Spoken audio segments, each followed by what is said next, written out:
कांग्रेस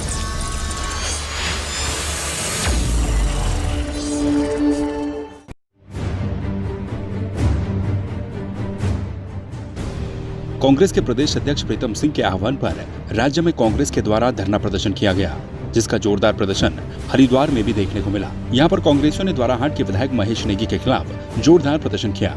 उन्होंने मांग की कि विधायक की डीएनए जांच हो और ऐसे विधायक को कड़ी से कड़ी सजा मिलनी चाहिए।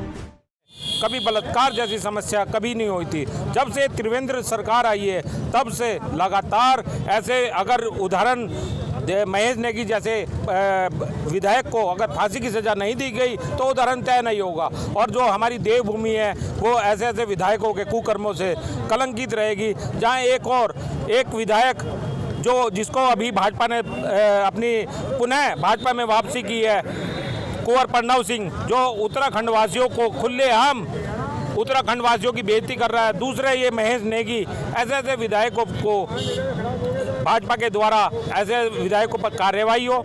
मैं कहना चाहता हूँ, योगी सरकार में अभी कुछ दिन पहले एक दलित बेटी का बलात्कार हुआ 14 वर्ष की, उसकी आंखें तक निकाल ली गई और 7 जनों ने बलात्कार किया, कोई कार्रवाई नहीं हुई।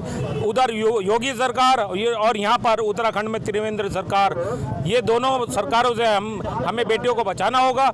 हमारी कांग्रेस सरकार उत्तराखंड में जब भी रही है उन्होंने बेटियों के लिए आगे बढ़ाने की हमेशा, चाहे वो कन्याधन योजना हो, जहाँ हम कन्याधन योजना लाते हैं, बेटियों का बढ़ावा, शिक्षा में बढ़ावे के लिए अलग अलग योजनाएं निकालते हैं। दूसरी तरफ भाजपा सरकार है जो बेटियों की इज्जत पर हाथ डाल रही है। आपको बता दें, कांग्रेस नेताओं का कहना था कि हम मांग करते हैं कि जिस तरह से बीजेपी के द्वारा प्रदेश में लगातार माफिया राज, गुंडा राज और बलात्कार के मामले बढ़ते जा रहे हैं, इसको कांग्रेस किसी भी हालत में बर्दाश्त नहीं कर सकती। आगे आना चाहिए और युवा इस देश भर के युवा फिलहाल के समय कांग्रेस की ओर टकटकी लगाकर देख रहे हैं, क्योंकि जिस प्रकार से छद्म राष्ट्रवाद वाली सरकार ने युवाओं का रोजगार छीनने का काम किया है, उनकी शिक्षा पर कुठाराघात करने का काम किया है, और जिस प्रकार आप उत्तराखंड सरकार का रवैया देख रहे हैं, एक बलात्कारी विधायक का इस प्रकार से समर्थन किया जा रहा है, उसे चारों तरफ से बचाने का प्रयास किया जा रहा है। जब एक महिला मांग करती है कि उसके बेटी का डीएनए टेस्ट करा लिया जाए कि वो किसका बच्चा है, तो फिर विधायक अपनी जाँच करवाने से पीछे क्यों हट रहे हैं? उलूल जुलूल बातें करने से दोष छिप नहीं जाएगा। उत्तराखंड की जनता देख रही है, देश भर की जनता देख रही है कि किस प्रकार से भाजपा के विधायकों के द्वारा देश भर की बेटियों का अपमान किया जाता है। जैसे सेंगर इनके विधायक रहे हों, चाहे द्वाराहाट विधायक महेश नेगी रहे हों, ये शर्मनाक है। और इस शर्मनाक कृत्य को छुपाने का काम त्रिवेंद्र सरकार पूर्ण रूप से कर रही है, पूर्ण रूप से बलात्कारियों का समर्थन कर रही है।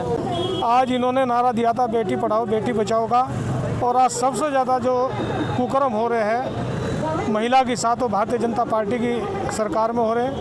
ऐसा ही एक घटना उत्तराखंड के अंदर घटने की हुई है, जो यहाँ का मौजूदा विधायक है उसके द्वारा वो बलात्कार के मामले में उन पर केस साबित हुआ, लेकिन सरकार उसको ना गिरफ्तार करने की कोशिश कर रही है और ना उससे जेल भेजने का काम किया जा रहा है। वहीं कांग्रेस की महिला मोर्चा की अध्यक्ष विमला पांडे का कहना है कि आज बेटियां सुरक्षित नहीं हैं, बेटियों की रक्षा करने वाले ही उनके भक्षक बने हुए हैं। केंद्र सरकार जहां बेटियों को बचाने की बात करती है, तो ही बीजेपी के विधायक ऐसी हरकतें करके उनकी मंशा पर प्रश्न चिन्ह खड़े करते हैं। उन्होंने मांग की कि ऐसे लोगों को तुरंत पार्टी से बेदखल कर देना चाहिए और कड़ी से कड़ी सजा देकर एक मिसाल पेश करनी चाहिए।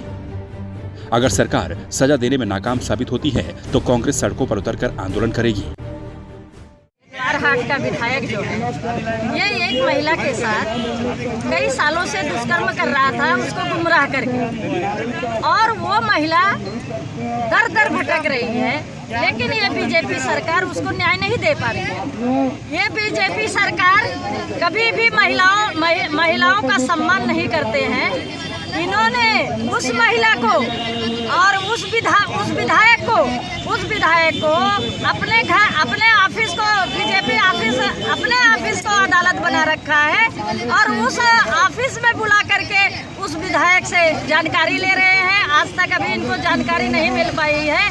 हमारी कांग्रेस सड़कों पर उतरी है महिला के सम्मान में, और जब तक उस विधायक को अरेस्ट नहीं करेंगे तब तक सड़कों पे ही रहेगी हमारी कांग्रेस। बीजेपी विधायक महेश नेगी के खिलाफ लगातार कांग्रेस हमलावर मोड में है। अब ऐसे में देखना यह है कि बीजेपी इस मामले पर क्या स्टैंड लेती है, तो वहीं दूसरी तरफ कब तक बीजेपी विधायक की डीएनए जांच हो पाती है। संवाद 365 के लिए हरिद्वार से नरेश तोमर की रिपोर्ट।